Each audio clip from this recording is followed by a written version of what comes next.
Eu espero que todos estejam acordados, eu acho que estão.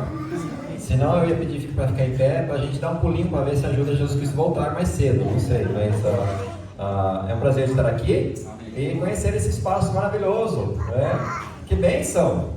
1.500, 1.600 metros quadrados de terreno dado por Deus, usando o ímpio, né? Pessoas não salvas para suprir essa necessidade, como ele fez muitas vezes na Bíblia, né? Usou imperadores, usou reis para presentear o seu povo com recursos para construir o templo de Deus. E eu sei que tem sido muito trabalhoso e também muitos recursos investidos aqui, e que Deus possa abençoar esse local. O pastor está precisando de um pastor aqui, né, pastor? Tem 2 campos aqui, talvez eu possa vir para cá, né? Não, estou brincando, não estou pensando em sair então até não. Mas aqui espaço maravilhoso. E é um prazer de estar aqui com os irmãos e para poder pregar mais uma vez a palavra de Deus. Convido a igreja a abrir as suas Bíblias para Atos capítulo 1. E aqui nós terminamos 6h55 mais ou menos, né? Tá, então vamos direto na mensagem. Atos 1. Eu vou ler apenas um versículo para o nosso texto nesta noite, especialmente por causa do tempo, e nós vamos entrar direto na mensagem. Atos capítulo 1, versículo 8, é um versículo muito conhecido, faz parte da grande comissão. A grande comissão foi dada por Jesus Cristo, tanto em Mateus como em Marcos, diretamente, mas também nós vemos em Lucas e João, indiretamente, a grande comissão sendo dada. E aqui em Atos 1, 8, Jesus Cristo já morreu, já ressuscitou, ele passou 40 dias aqui sendo testificado por pessoas que ele havia ressuscitado, passou algum tempo com seus discípulos, os apóstolos. Eles ainda não entendiam exatamente o que estava acontecendo, estavam um pouco confusos. Apesar de que Jesus Cristo teria dito várias vezes: eu vou morrer, depois de 3 dias eu vou ressuscitar, e eu vou prometer um Consolador que vai vir e vai estar convosco. Mas eles não entendiam tudo, né? Até porque não havia sido revelado isso no Antigo Testamento. A época dessa dispensação que nós estamos vivendo, a dispensação da igreja, da graça, não estava lá no Antigo Testamento. Agora que Cristo ressuscitou e ele é triunfante sobre a morte, amém, eles acham que agora Cristo, o Senhor, vai estabelecer o reino que foi prometido para nós. Nós estamos sob o jugo do Império Romano, e agora nós vamos ter o nosso reino estabelecido pelo Senhor. O Senhor vai nos libertar dos romanos e o Senhor vai ser o nosso rei, né? E eles perguntam para Jesus Cristo sobre isso, e Jesus Cristo responde: não, ainda não. Obrigado. Eu vou ainda deixar vocês. Vou voltar algum dia. Quando é esse dia, essa hora, nós não sabemos. Pode ser hoje, né, pastor? Pode ser hoje. Espero que seja hoje. Amém. Estamos orando por isso. Muitas vezes eu começo o nosso culto lá dizendo: ainda não foi agora, mas estamos ansiosamente esperando a bem-vinda volta do nosso Senhor Jesus Cristo. Pode ser hoje. Estamos esperando ainda. Já passaram-se 2000 anos, mas Jesus Cristo falou: eu vou voltar. Amém. Mas até esse dia, ele fala no versículo 8, vamos ler aqui: mas recebereis o poder do Espírito Santo, que há de vir sobre vós, e ser-me-eis testemunhas, tanto em Jerusalém, como em toda a Judeia e Samaria, e até aos confins da terra. No versículo 7, Jesus Cristo usa também a palavra poder. Ele diz, falando sobre o tempo que Jesus Cristo ia voltar, ele diz que o Pai estabeleceu pelo seu próprio poder. É uma palavra diferente no grego, no versículo 8, e está falando sobre a autoridade. Está sobre a autoridade de Deus, quando Cristo vai voltar, o tempo de Deus. Mas aí no versículo 8, ele usa a palavra grega dunamis. A palavra dunamis, que nós pegamos a nossa palavra em português dinamite, dessa palavra, que significa habilidade, força. Jesus Cristo estava dizendo para os seus discípulos: olha, eu vou sair, vocês vão ficar confusos, mas vocês vão ficar aqui em Jerusalém, como eu havia pedido, e o Espírito Santo, o Consolador, ele vai vir, como eu prometi, e ele vai dar a habilidade, ele vai dar o poder, ele vai dar para vocês a habilidade, a força para ser testemunha de mim, tanto em Jerusalém, onde nós estamos, quanto em Judeia e Samaria e até aos confins da terra. Amém. Agora nós olhamos dessa passagem e pregamos, e é certo, como que se isso fosse um mandamento, e faz parte da grande comissão, como nós vemos nos evangelhos. Mas não é somente um mandamento, é uma passagem profética. Jesus Cristo está dizendo, isso vai acontecer. Vocês vão ser revestidos do poder do Espírito Santo, e vocês vão testificar, tanto aqui em Jerusalém, mas não vai ficar somente em Jerusalém, vocês vão testificar em Judeia, Samaria, e vocês vão ir até os confins da terra. E o Evangelho de Cristo, ele vai, como é dito depois deles, alvoroçar o mundo na sua geração. Agora, já se passaram 2000 anos, e eu acredito que esse mandamento ainda é para nós, mas essa promessa também é para nós.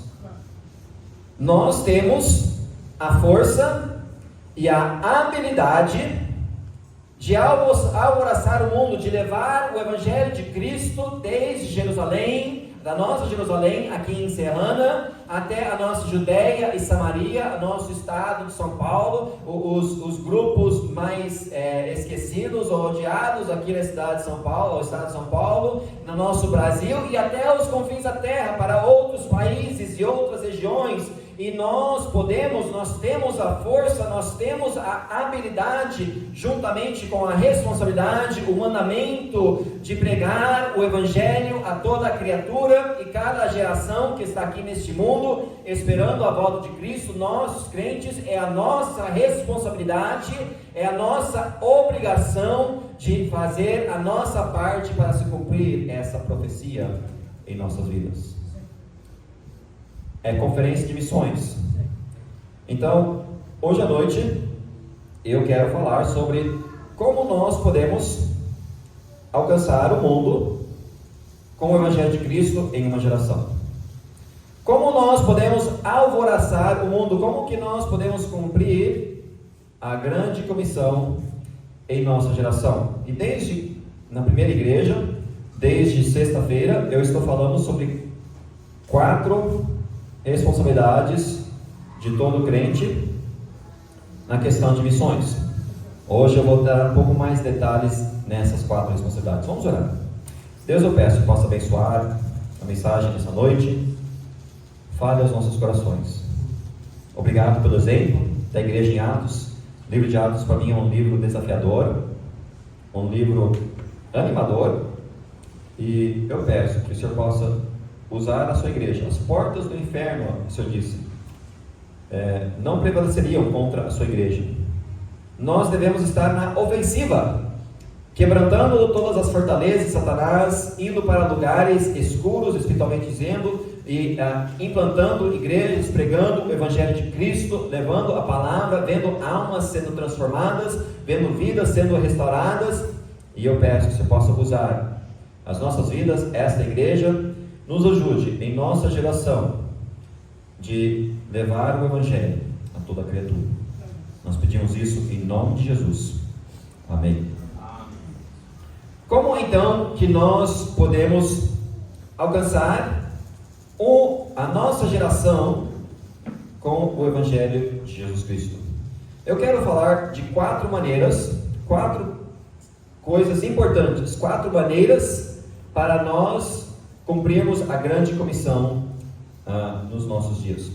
Em primeiro lugar, eu quero falar sobre a oração. Olha comigo em Atos capítulo 1, versículo 12. Nós vimos Jesus Cristo dar a grande comissão, ele se ascendeu para o céu, e agora os discípulos ficaram meio que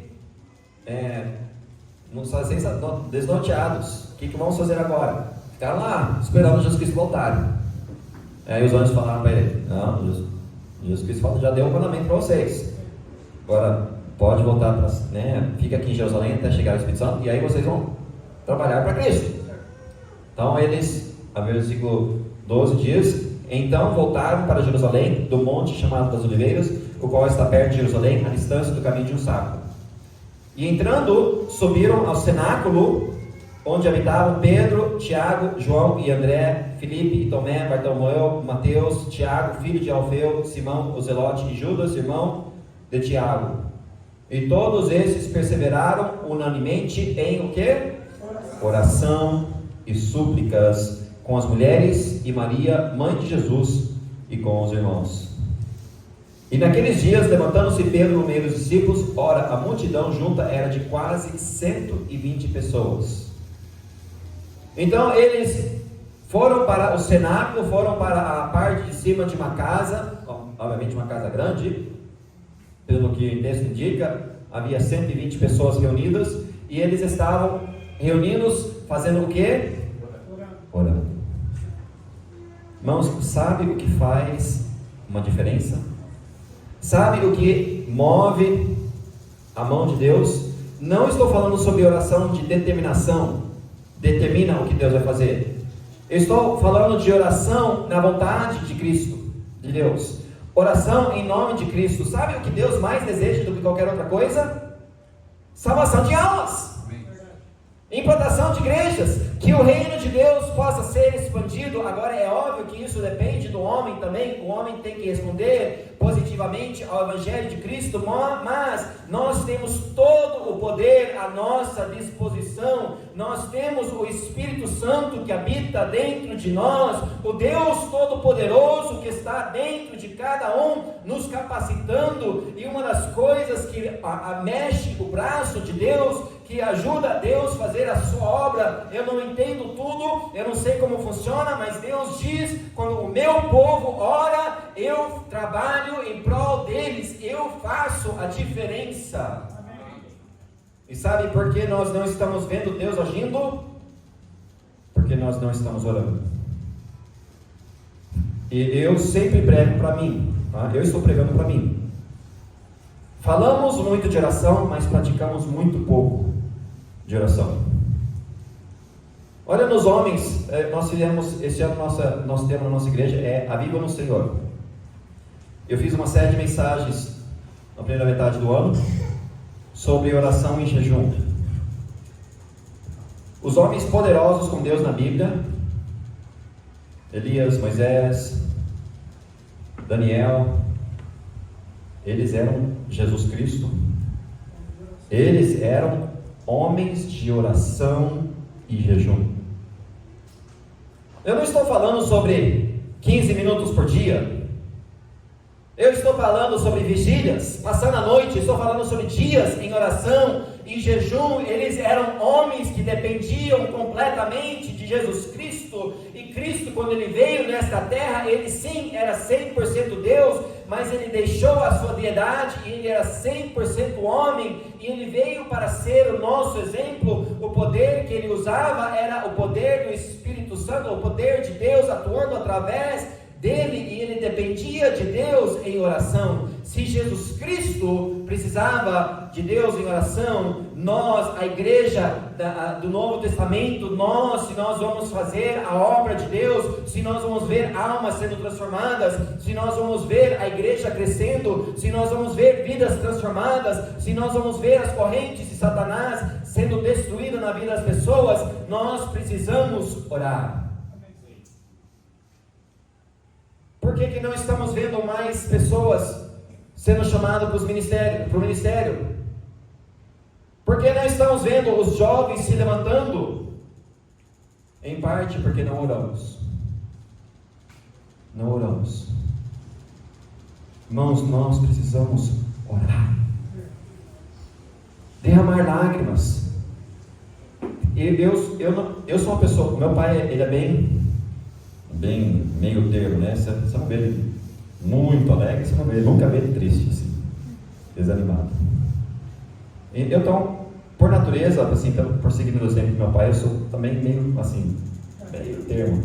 Mas eu acho que eu peguei um pouco mais, tem um pouco mais, assim, às vezes eu tenho os altos e baixos, né?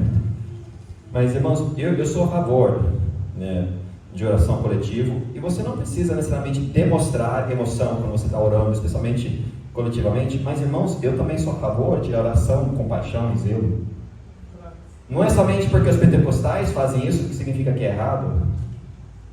Nós devemos orar com zelo a Deus, implorando a Deus, derramando as nossas lágrimas diante de Deus, abrindo o nosso coração para Ele, implorando para Ele fazer uma obra em nossas vidas, através de nós, pela salvação de almas perdidas, para Deus levantar obreiros e mandar missionários e pastores, para Deus fazer uma obra no nosso meio, e nós não estamos vendo milagres, e não estamos vendo Deus agir, não estamos vendo as portas da igreja indo para frente, porque nós não estamos orando. Precisamos orar.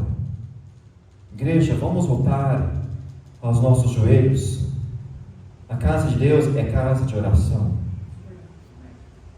Vamos ter os nossos momentos particulares, que gastamos tempo em oração fervorosa a Deus. Deus quer fazer uma obra, precisamos de oração. Então, em primeiro lugar, nós vemos a oração. Em segundo lugar, eu quero que você abra comigo em Atos capítulo 8.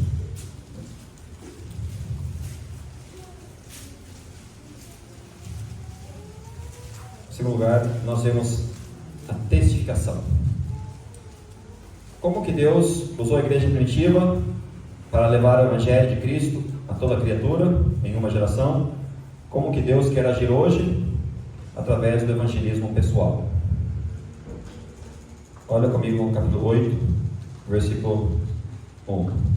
E também Saulo consentiu na morte dele, e fez-se naquele dia uma grande perseguição contra a igreja que estava em Jerusalém, e todos foram dispersos pelas terras da Judéia e de Samaria, exceto os apóstolos. E os homens piedosos foram enterrar Estevão, e fizeram sobre ele grande pranto. E Saulo assolava a igreja, entrando pelas casas e arrastando homens e mulheres, os encerrava na prisão. Então, ainda o evangelho estava principalmente em Jerusalém, mas Deus havia dito, Judéia e Samaria também, até os confins da terra. Então, Deus traz uma perseguição, Deus permite uma perseguição.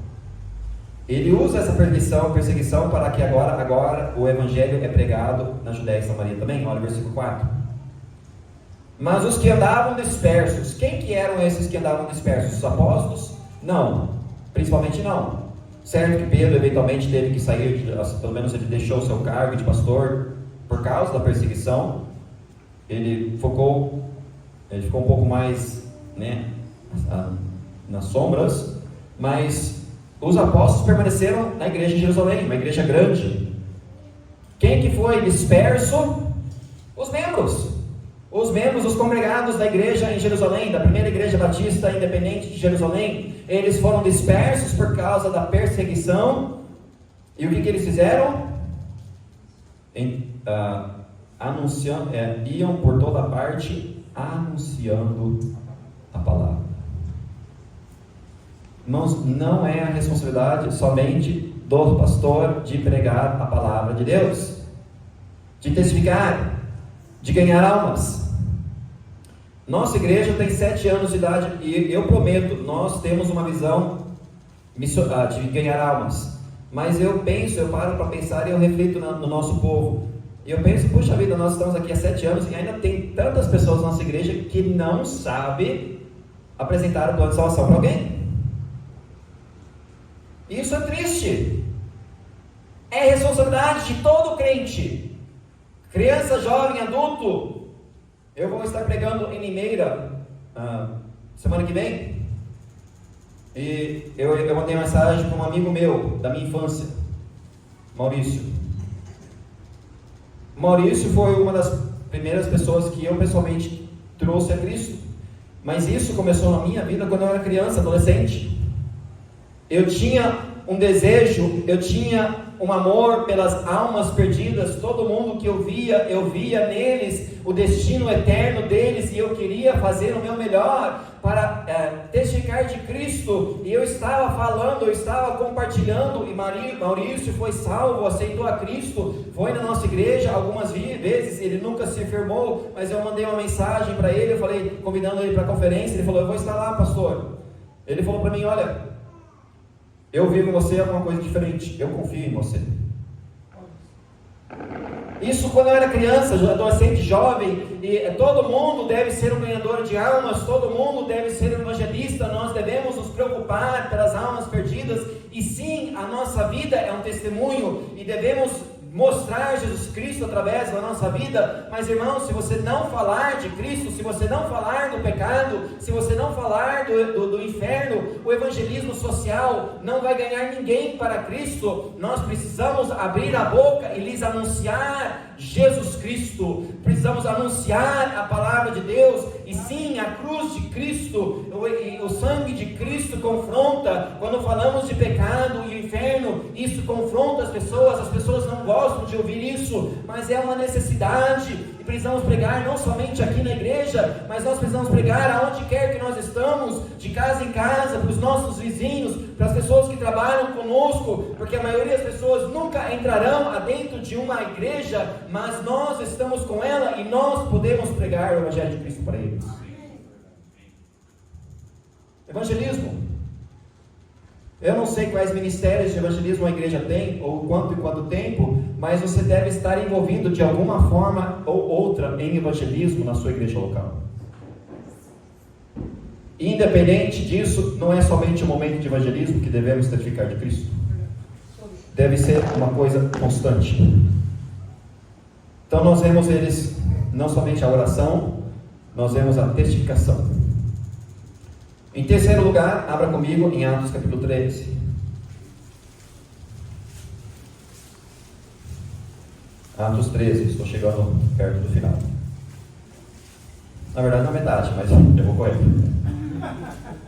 Atos capítulo 13. Olha o versículo 2. E servindo eles ao Senhor e jejuando, disse o Espírito Santo: Apartai-me a Barnabé e a Saulo para a obra que os tenho chamado. Então, jejuando e orando, pondo sobre as mãos, os despediram. E assim estes, enviados pelo Espírito Santo, desceram a Seleucia e dali navegaram para Chipre. Não somente nós vemos a oração e a testificação, mas nós vemos aqui a proclamação, no sentido de que eles não somente estavam testificando, mas agora eles viraram missionários da igreja. Eles estavam indo no chamado de Deus. Vemos o chamado de Deus sobre as suas vidas e a obediência deles para esse chamado. Deus não chama todos para o ministério, mas eu sei que Ele está chamando mais do que estão indo. E isso é uma coisa que eu prego constantemente. Isso é uma coisa que arde no meu coração. Irmãos, há uma grande carência de obreiros. Sim, na igreja local, e precisamos nos desenvolver na igreja local, e não estamos nos desenvolvendo, não temos compromisso na igreja local, é uma coisa secundária, falamos muito de Deus, temos um certo zelo por Deus, mas não como Deus quer que seja a nossa vida, Deus quer que a igreja, que o seu ministério seja a coisa mais importante para nós. Eu sei que o nosso relacionamento com Deus é mais importante que tudo, e o nosso relacionamento com nossa esposa é mais importante que sim o nosso relacionamento com a nossa igreja, mas eu estou falando sobre o foco, as prioridades em nossa vida. Não deve ser o entretenimento, não deve ser a nossa família, não deve ser a nossa saúde, não deve ser o dinheiro, não deve ser a segurança momentânea aqui nessa terra, mas a nossa prioridade, o nosso foco, aquilo que nos consome, deve ser a grande comissão, o ministério. E Deus não está chamando, não é que Ele não está chamando, não há pessoas que estão dispostas para dizer: eis-me aqui, Senhor. Irmãos, eu já falei isso várias vezes na minha igreja. Eu tenho viajado um pouco no mundo, pastor, um pouco, não muito. Eu fui para Gana, e na África. O que está acontecendo lá é fantástico.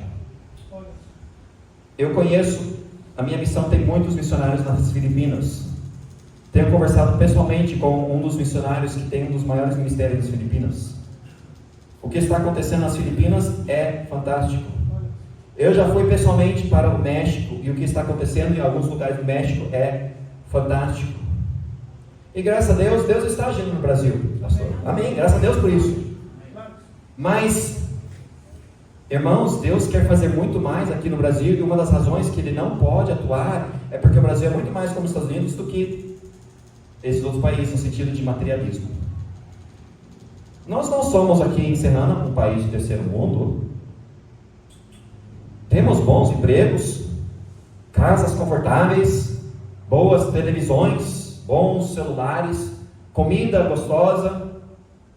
E o que está tomando o nosso foco e a nossa atenção, da maioria de nós, não é a obra de Deus, mas para aqueles que não têm nada, aqueles que não têm bom dinheiro, que não têm boas casas, a única coisa que eles têm é a obra de Deus. E eu me lembro até aqui no Brasil, alguns anos atrás, quando as nossas igrejas estavam crescendo mais rapidamente, havia mais pessoas dispostas, havia mais compromisso na igreja local, mas isso foi antes da internet, isso foi antes de ter trabalho todos os dias da semana. As pessoas tinham mais compromisso com a igreja local, e a razão porque Deus não está levantando os nossos jovens é porque nós como pais e nós como jovens estamos focados nos estudos, estamos focados no dinheiro, no materialismo. Mas irmãos, isso tudo vai ficar para trás. Nós precisamos focar naquilo que é realmente importante, que é a grande comissão.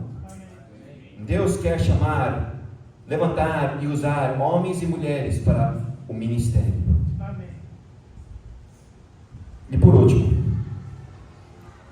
nós já lemos o versículo 3 de Atos 13.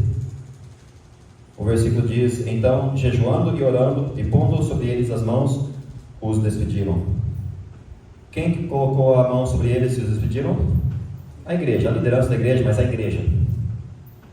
A autoridade de adoração, coordenação e de enviar é da igreja local.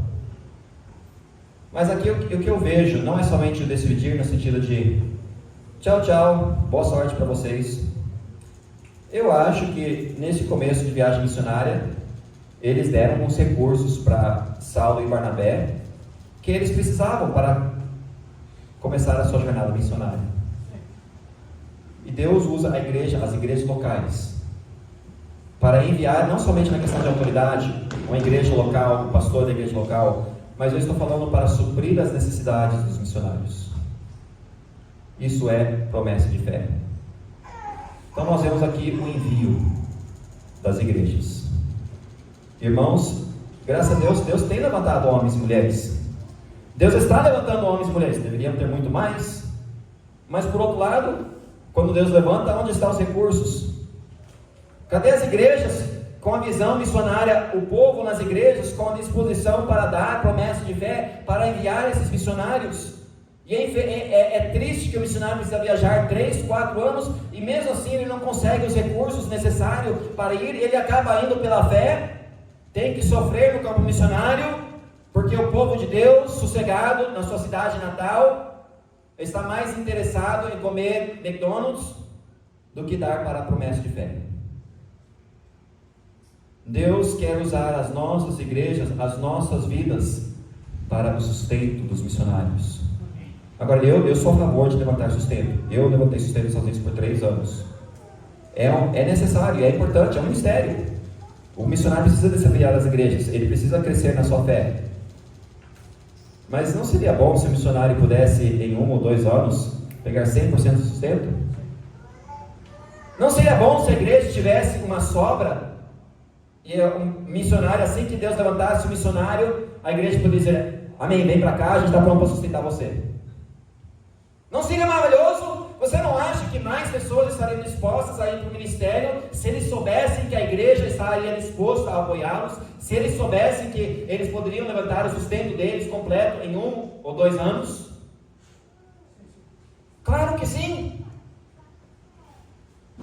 Então, como que nós podemos alcançar o mundo com o Evangelho de Cristo em uma geração? Orando, testificando, proclamando, indo, como missionários e enviando. Todo crente deve estar envolvido nos quartos, no terceiro, pelo menos dizendo: eu estou disposto. Se o Senhor quiser me levar, eis-me aqui. Se nós fizermos a nossa parte, nós podemos levar em uma geração o Evangelho de Cristo, não somente na nossa Jerusalém, mas para a Judéia, Samaria e até os confins da terra. Podemos alvoroçar o mundo. Agora, como eu disse, a mão de Deus não está encolhida. Deus ainda está fazendo milagres. Deus está agindo. Mas, irmãos, eu já ouvi isso, eu sempre ouço isso, mas eu discordo um pouquinho. Se você não dá, as pessoas dizem: Deus vai suprir aquela necessidade de outra forma. E nem sempre é assim. Algumas coisas sim, Deus determina que aquilo vai acontecer e Ele supre. Mas a verdade é que Deus quer que todo mundo ouça o Evangelho, e não todos estão ouvindo. Isso não é culpa de Deus, isso é culpa nossa. Deus quer que o Evangelho chegue aos cantos da terra, e nós estamos falhando, porque nós estamos mais interessados com as coisas deste mundo, e precisamos de um avivamento em nossas igrejas, para que Deus possa levantar um exército e fazer uma diferença em nossa geração. Se você não dá, se você não orar, se você não for, se você não testificar, não vai acontecer. Deus tem você e eu, e precisamos nos expor. Olha isso. Deus, muito obrigado pela sua obra. Obrigado por aquilo que o Senhor está fazendo. Mas o Senhor gostaria de fazer muito mais. Que o Senhor possa agir em e através desta igreja. Em nome de Jesus. Amém.